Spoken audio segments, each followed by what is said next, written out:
सलाम और दुआओं के बाद ऐसा है कि दो चार अहम नुकात है जो आप इन दिनों में बहुत ज्यादा पूछ रहे हैं। यूनानी इमिग्रेशन कवानीन हालात हाजरा, क्या करना है, किससे बचना है, ये वो मामला है। अच्छा, अगले दिन निकिया में एक मीटिंग थी। बहुत ज्यादा शुक्रगुजार हूँ निकिया वाले नौजवानों का। हाफिज अहमद साहब है, आबद है, नंबरदार मुदस्सर है, बाकी सारे आसफ अली भट्टी जिंदाबाद है। तो उन शहजादों ने मिलकर ना एक बड़ी खूबसूरत दावत की, लेकिन उसमें एक खास नुकात उससे कबल कातो पातिशिया में हमारे हमजा फारूक के उस बच्चे पर बड़ा जुल्म हुआ, जबर हुआ, लेकिन उस बच्चे ने और उसके साथ को सैन और चीमा साहब और राना साहब है, उन्होंने राना तैयब, उन्होंने मिलके अपने भाई को हौसला दिया, हिम्मत दी, और वो फिर शेरों की तरह खड़ा हो गया। खड़े होने वाले शेर बहादुर बच्चे अपने लिए भी इज्जत का सबब बनते हैं और अपनी कौम के लिए भी इज्जत का सबब बनते हैं। इसलिए मेरे बच्चों, खड़ा होना, क्याम करना सीखें। तो आते हैं कि वो मजलिस में, महफिल में जो काम की बातें थी कि वर्क वीजा जो है, अक्सर बेशतर आजकल बड़ी तादाद में वर्क वीजा निकल रहा है। तीन चीजें बड़े अहम नुकात हैं और बहुत ज्यादा तवज्जो से इनको आपने सुनना है और अपने साथियों तक पहुंचाना है। अच्छा, वर्क वीजा हो जाता है, उसके बाद सबसे ज्यादा सवाल आता है कि जनाब उसकी अपॉइंटमेंट कैसे लेनी है। पाकिस्तान में पता है ना, वो सफारतखानों के इर्द गिर्द, और खासतौर पर आप यूनान में, आपको यूनान के सफारतखाने के गिर्द जो माफिया है, रिश्वत वाले दलाल हैं, एजेंट हैं, जो भी उनको नाम देना है आपने, वो हैं। तो आप 1 लाख से लेकर 10 लाख रुपए तक उनको दे देते हैं, अपनी फाइल भी दे देते हैं, और इस तरह आप उनके हाथ गिरवी रख दिए जाते हैं। यानी कि आपने सब काम ठीक किए और ये गलत काम भी आपने कर लिया। अपॉइंटमेंट के लिए सबसे अहम नुकता क्या है कि जब आपका वीजा आ गया, मेरे बच्चों, जब वहां बैठे थे, नंबरदार ये बात कर रहा था मुदस्सर कि जनाब हमारी फर्म ने, हमारी फैक्ट्री ने माशाल्लाह इंपोर्ट एक्सपोर्ट का काफी अच्छा वसी काम है, और हकीकतन आप में से एक केक को बड़ी वुसअत से आपने ऊपर एतबार करते हुए इंपोर्ट एक्सपोर्ट और बड़ी सारी ऐसी चीजों में जाना चाहिए जिसमें आपका तो फायदा है ही है, लेकिन आपके वतन का भी फायदा है, आपके दीन का भी फायदा है।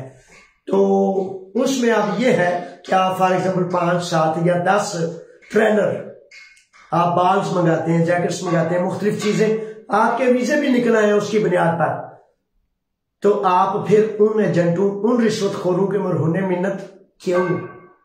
किसी सूरत, ये अहम नुकता है, किसी सूरत आप नॉर्मल हैं, आप अकेले हैं, आपने अपने मालिक से डायरेक्ट पेपर्स क्लियर कराए हैं, या आप खुद फर्म हैं, या आप दुकानदार हैं, या फैक्ट्री वाले हैं, किसी सूरत भी किसी एजेंट के जरिए अपॉइंटमेंट नहीं लेनी।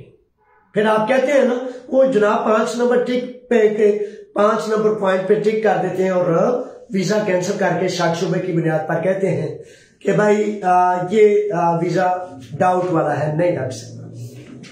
तो करना क्या है कि आपने खुद, आपके मालिक ने, या मालिक के वकील, या मालिक के लुगिस्ती ने, बड़ी दफा ऐसे होता है कि मालिक ये कहता है या वकील ये कहता है कि भाई मैंने तो जो काम करना था कर दिया, अब अपॉइंटमेंट आप खुद लें, तो आपने उसके बावजूद उसका पीछा नहीं छोड़ना, उसका खता नहीं छोड़ना। क्योंकि मेरे बच्चों, जब यहां से मालिक की तरफ से, मालिक का लुगिस्ती या मालिक का वकील या मालिक खुद मेल करेगा कि भाई इस फर्द की मुझे अशद जरूरत थी, पेरिफेरिया ने मुझे ये मजदूर कंफर्म कर दिया, क्लियर कर दिया, अब आप इसे जल्दी फौरी अपॉइंटमेंट दें ताकि ये आए और आकर अपने काम पर खड़ा हो। ये है वो वाहिद दुरुस्त तरीका। और मेरे बच्चों, मेरे शहजादों, मेरे शेरों, अगर आप इतने सियाने, इतने समझदार, इतने पढ़े लिखे होने के बावजूद उन बेचारे टाउट और दलालों और रिश्वतखोरों के जाके आप पल्ले पड़ जाते हैं, तो फिर आप हैं उस सिस्टम को सपोर्ट करने वाले। आपकी वजह से वो बेचारे नाकारा हराम सिस्टम और हराम जो मामला है उसको चलाने वालों के जिम्मेदार आप हैं। और फिर बदले में क्या होता है, आपको फायदे की बजाय उल्टा नुकसान होता है। और 5 नंबर पर टिक क्यों लगती है? टिक इसलिए लगती है कि सफारतकार इंटरव्यू लेने वाला देने वाला समझ जाता है, ऑनलाइन सिस्टम है ना, वो बाहर सारा सिस्टम देख रहे होते हैं कि वो वाला दलाल, वो वाला टाउट ये लेन कर रहा है, देन कर रहा है, मामलात कर रहा है, तो वो शक में पड़ जाते हैं कि इसका वीजा ओरिजिनल नहीं, ये दुरुस्त मजदूर नहीं। क्योंकि अगर दुरुस्त होता तो इसका मालिक मेल करता, इसका वकील मेल करता, इसका मालिक इंसिस्ट करता कि भाई मेरा मजदूर जो है वो कंफर्म है, क्लियर है, पेरिफेरिया ने मुझे इसका वीजा परमिट कर दिया, तो अब आप मुझे जल्दी से इसका अपॉइंटमेंट दें। ये है जो आपने करना है। उसके बाद बड़ा अहम नुकता, बड़ा अहम लाजम अमर यह है कि आपके भाई हैं, बाबा जान है या कोई भी करीब तरीन रिश्तेदार है, उसके पेपर्स भी आपने साथ लगाने हैं, साथ लेके जाएं, उसे बताएं कि मेरे वालिद साहब या मेरे भाईजान या मेरे कौन सा रिश्ता है, किस तरह मुझे ये वीजा मिला है। यानी कि आपने साबित करना है कि डायरेक्ट बराह रास्त मालिक ने जरूरत महसूस की मजदूर की, और इस तरह एप्लीकेशन हुई और मैं बिल्कुल नंबर 1 मजदूर हूं जो डायरेक्ट मालिक की डिमांड और जरूरत की वजह से बुलाया जा रहा हूं। ठीक है। बाकी पाकिस्तान कम्युनिटी पर एक बड़ी मेहनत से फलसफा यूनिवर्सिटी के स्टूडेंट ने बड़ी मेहनत की, मोहब्बत से, बड़ा अच्छाई से, इखलास से, तो उस लेटर को आपने जरूर पढ़ना है। उसमें 5 नुकात होते हैं, आपका काम क्या है, आपका मालिक का नाम क्या है, आपकी तनख्वाह कितनी है, आपने रहना किधर है, इस तरह के ये सिर्फ बुनियादी 4-5 सवाल है। तो उन 4-5 सवाल को ट्रांसलेटेड, तर्जुमा शुदा वो लेटर पाकिस्तान कम्युनिटी के आपके अपने पेज पर मौजूद है, उसको जरूर खुद भी पढ़े और अपने साथियों को भी दे। इसके अलावा पाकिस्तान कम्युनिटी आपका अपना इदारा है। दफ्तर में मेरे बच्चों दोपहर 2 से लेकर मगरिब तक मैं होता हूं। 1 पाई 1 सेंट ना मैंने आपसे लेना है, ना लेता हूं, ना उसका तलबगार हूं। अगर दुनिया का माल का तलबगार होता तो माल और दुनिया की हिर्सो हवस जो है दूसरे रास्तों पर है, इस रास्ते में नहीं है। मुझे क्या चाहिए? मुझे आपकी इज्जत चाहिए, आपका वकार चाहिए, आपकी कामयाबी सच के साथ चाहिए। ये जुगाड़ और 2 नंबरियां और 10 नंबरियां अगर करके कौमें आगे जा सकती तो फिर पता नहीं किधर के किधर होते। नंबर 1 बांझो मेरे शेरों, मुकद्दर और नसीब जो है वो आपको मिलना है, लेकिन मेहनत में, अपनी सलाहियत में, मुस्तकिल मजाजी में आपकी कोई कमी नहीं होनी चाहिए।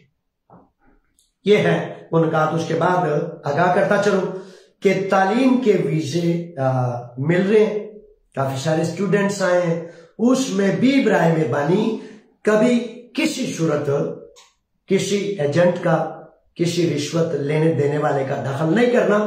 मेरे बच्चों, अल्लाह ने आपको सोने मजबूत कदम दिए हैं, टांगे दी हैं, उन पे खड़े क्यों नहीं हो जाते? उन पे क़याम करें, अपने अल्लाह पर तवक्कल करें, अपने आप पर भरोसा करें, और इंशाअल्लाह फज़ल ताला 1 सेंट 1 पाई के बगैर जो है वो आपको आपका हक, आपका वीजा मिलेगा। इसी तरह तीसरे नंबर में पूरे यूरोप में जो है वो जॉब्स के वीजे जो है यूरोप ने ये फैसला किया है कि वीजों के जरिए, ताकि उनके पास रिकॉर्ड हो और रजिस्ट्रेशन हो, कौन आ रहा है, कौन जा रहा है, कितने लोग चाहिए, कितने नहीं चाहिए। इन कौमों का एक नज़्म नस्क है ना, एक सिस्टम है, एक निजाम है। तो उसमें वो चाहते हैं कि कोई भी फर्द उनकी लाइलमी से अंदर दाखिल ना हो, बल्कि जो भी दाखिल हो, जितने पीरियड के लिए, जिस काम के लिए, जहां के लिए वो आया है, वहां ही वो काम करे। तो उसके हवाले से जॉब्स, जो पढ़े लिखे हमारी यहाँ बेटियां बेटे हैं, नौजवान हैं, शेर हैं, तो वो जॉब्स का डायरेक्ट जो है वो अप्लाई करें एप्लीकेशन। मैं तो ये कहता हूं कि तालीमी वीजे से भी ज्यादा बेहतर वीजा ये है कि अगर आपने मास्टर्स किया है, MBA किया है, मुख्तलिफ BBA और इस तरह के मुख्तलिफ IT में, या मुख्तलिफ लेटेस्ट आपने कुछ कोर्सेज किए हैं, तो असनाद के साथ, CV के साथ, मुख्तलिफ सबूत और दलाइल के साथ 1 2 3 4 10 जॉब्स को आप एप्लीकेशन भेजें पूरे यूरोप में जहां आपको अच्छा लगता है। तो ये तरीकाकार है ताकि जॉब्स के साथ साथ फिर जब आपकी जॉब भी हो जाएगी, तालीमी वीजा भी आप अप्लाई कर सकते हैं। तो इस तरह ज्यादा इज्जत से, ज्यादा वकार से आप यूरोप में दाखिल हो सकते हैं, रोजी रिस्क भी कमाएं और इज्जत और वकार से भी अपने आप को, अपने कुनबे को बावकार रखें। ये है वो चंद नुकात जो वीजा के हवाले से बड़े अहम थे और बड़े जरूरी थे। अच्छा, उसके बाद आप दूसरे नंबर पर असाइलम का मामला है। असाइलम के हवाले से ना मैं तजवीज करता हूं कि खास तौर पर कैंपों में जो लोग हैं, पिछले दिनों में भी बताया था मैंने कि हुकूमत यूनान को कमो बेश इस साल के अंदर अंदर 20 से 25 हजार लोग मजदूर चाहिए जो IOM के या मुख्तलिफ इदारों के तरबियत याफ्ता और लैंग्वेज कोर्सेज के साथ, ताकि उन्हें कुछ पता हो।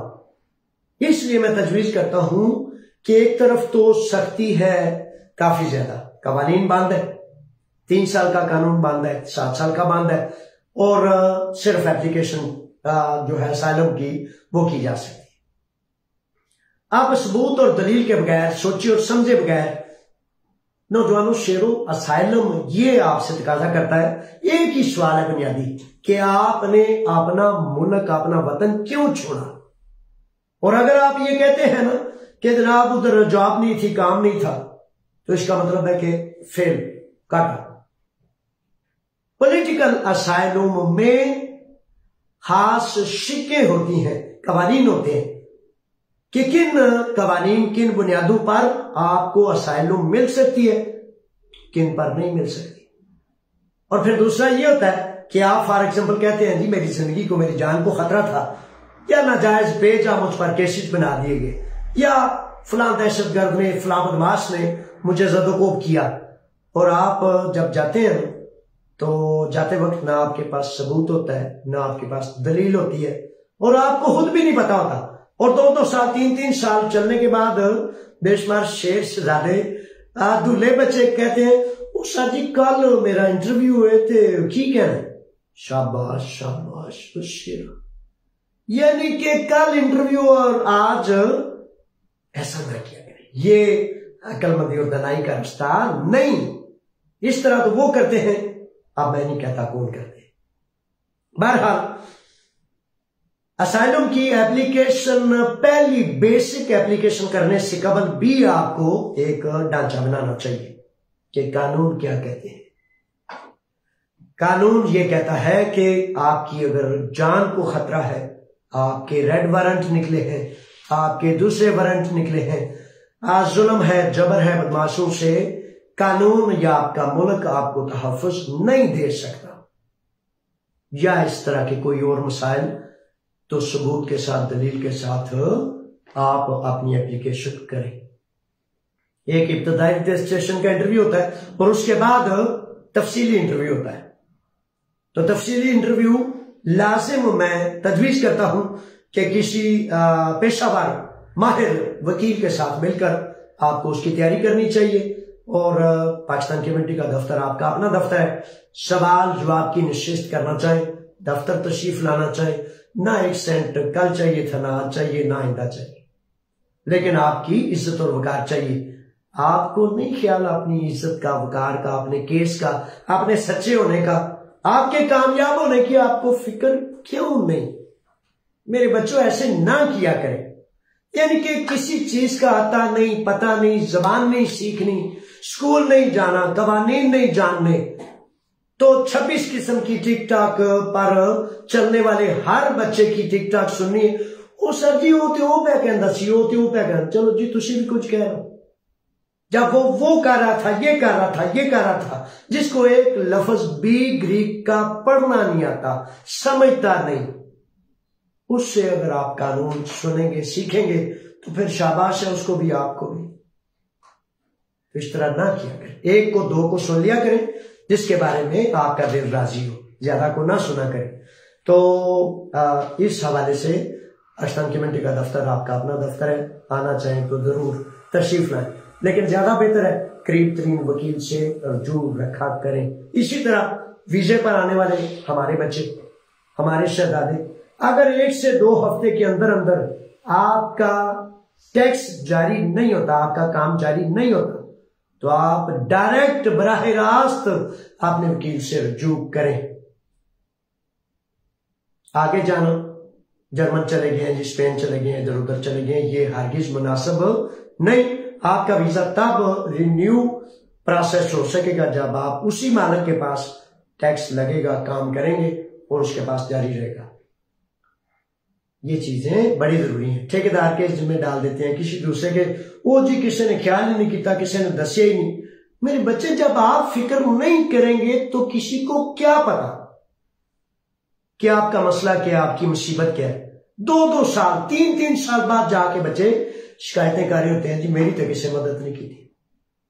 मेरे बच्चे, आपने अपनी मदद नहीं की, आपने तलब ही नहीं पैदा की कि आपकी किसी तरह से मदद की जाए, तो फिर कैसे मदद होगी। इसलिए बराए मेहरबानी 2 चीजें बड़ी बुनियादी। आपने डॉक्यूमेंट्स किसी भी महकमे में जाए, हर हाल में आपके पास आपके नाम की यानी कि पासपोर्ट या आईडी कार्ड या बर्थ सर्टिफिकेट की कॉपी होनी चाहिए, क्योंकि नाम गलत लिखा जाता है, फिर आप कहते हैं जी उन्हें जान के गलत कर देता है। आप जान के ठीक कराएंगे तो दूसरा गलत भी करेगा, तो आप कहेंगे जनाब इसको चेक करें, ये लफ्ज मिस हो गया। ठीक है। दूसरा ये है, आते ही मेरे बच्चों स्कूलों में दाखिला लें, फ्री ऑफ कास्ट, कोई पाई नहीं, कोई पैसा नहीं, स्कूल्स है उनमें ज़बान सीखें, प्रैक्टिकल कोर्सेज करें और कारोबार में, बिजनेस में आए। बिजनेस में वो कल मुदस्सर नंबरदार बता रहा था कि रीमैक्स वाले जब जर्मन आए तो आने के बाद वो मेरे दोस्त थे, साथी थे, तो आते हुए उन्होंने यूनान विजिट किया, तो आपने मॉडल और बाल्स वगैरह जो है हमें देंगे। वर्कर बंदा है, सीधा साधा बंदा है, तो माशाल्लाह बावकार है, नौजवान हमारा बड़ा प्यारा साथी है। तो वो कहता है तकरीबन 1 माह वो सैंपल पड़े ही रहे। वो कहते हैं लॉटरी जब निकलती है उसके मुसलसल थोड़ा थोड़ा थोड़ा पीछे लगा रहे तो एक दिन निकल ही आती है। वो वाली लॉटरी नहीं करनी, काम, मेहनत, असल जो है ना ताजर और तजारत, वो बात कर रहा हूं, दूसरी लॉटरी पे नहीं जाना। ठीक है। अच्छा, तो वो कहते हैं 1 माह के बाद जब हमारा मामला बना, बात थोड़ी सी लंबी थी, तो एक ऑर्डर आ गया, तो उस ऑर्डर में 2 हफ्ते के अंदर हमें 3000 यूरो की बचत होगी। उसके बाद वाला ऑर्डर आ गया, उसमें फिर 2,500-3 हजार यूरो की बचत होगी। तो मैंने सोचा ये 1 माह में 5-6 हजार यूरो बच गया, ऑनर मिल गया, इज्जत मिल गया, आयक पनाथिनाइकोस, ये वो इतने इतने बड़े इदारे मेरे कस्टमर बन गए। ये तो बड़ा मजे का काम है। हाँ, काम बड़े मजे के होते मुकद्दर नसीब से, कोशिश करनी, कावश करनी, मेहनत करनी और अपने अंदर वो काबिलियत पैदा करनी, ये आपका काम है। फॉर एग्जाम्पल, एक काम की तरफ आप जा रहे हैं, आप काबिलियत ही नहीं उसकी पैदा करते, आपने आपको उसका अहल ही नहीं करते और कहते हैं जी मुकद्दर जो यार ये हो जाएगा, ये भी नहीं करना। जो काम करना है उसके मुतालिक महारत, तालीम, प्रैक्टिकल, थ्योरी पूरी की पूरी हासिल करने की कोशिश करें। इसी तरह हाफिज हमाद साहब और मुख्तलिफ साथी मुख्तलिफ कामों में मतलब जुड़े हुए, अल्लाह ताला से दुआ है कि आप सारे जितने भी कामों में तजारत में हैं और वुसअत चाहते हैं, अल्लाह करीम से दुआ है कि आप सबको खुदा वुसअतें, इज्जतें और वकार अता फरमाए।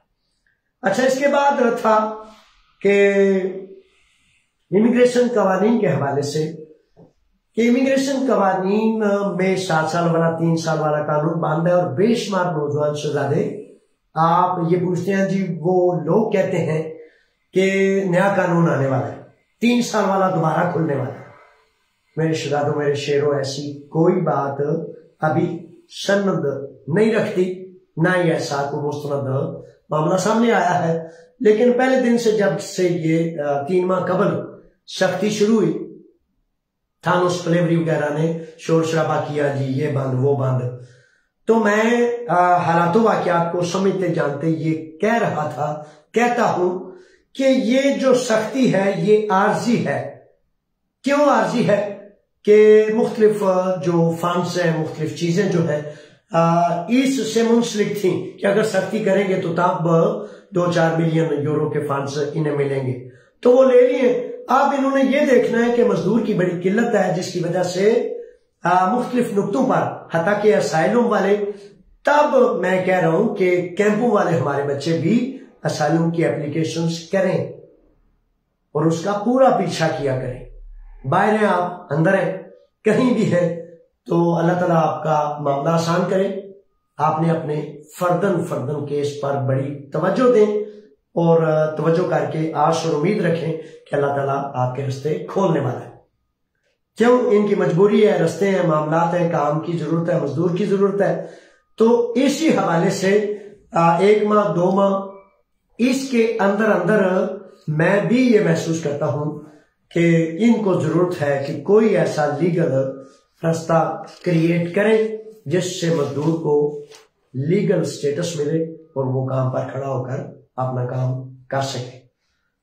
वो बेबेसियां अभी तक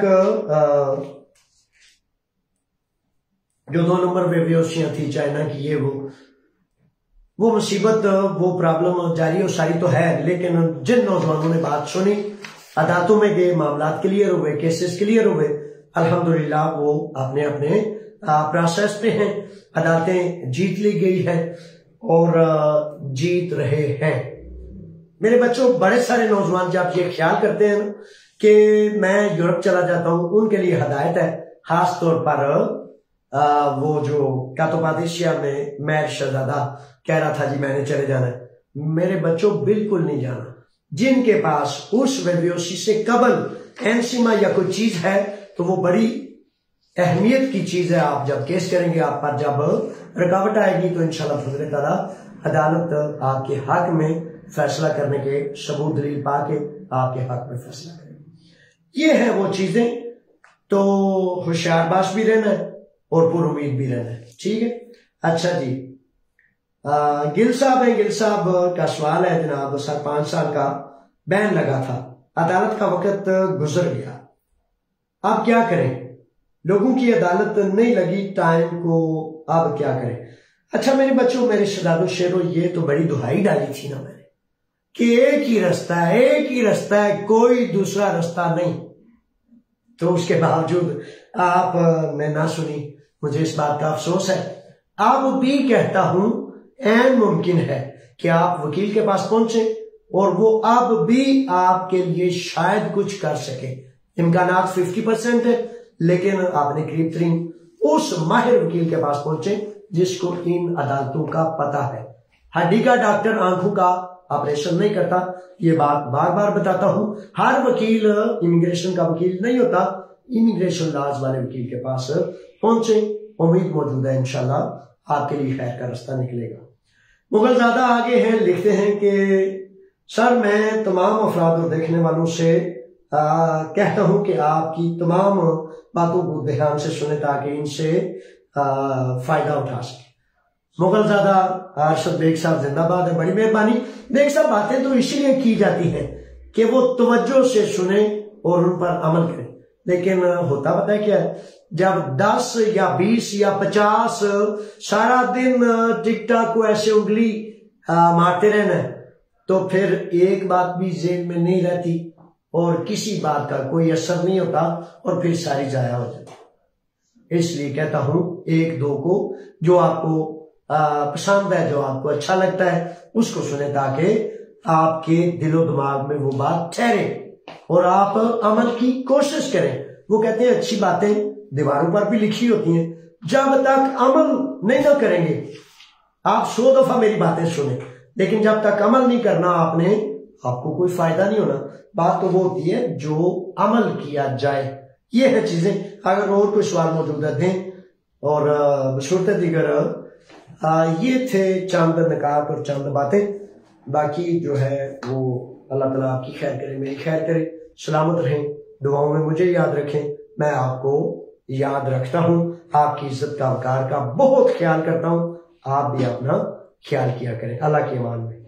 अस्सलाम वालेकुम।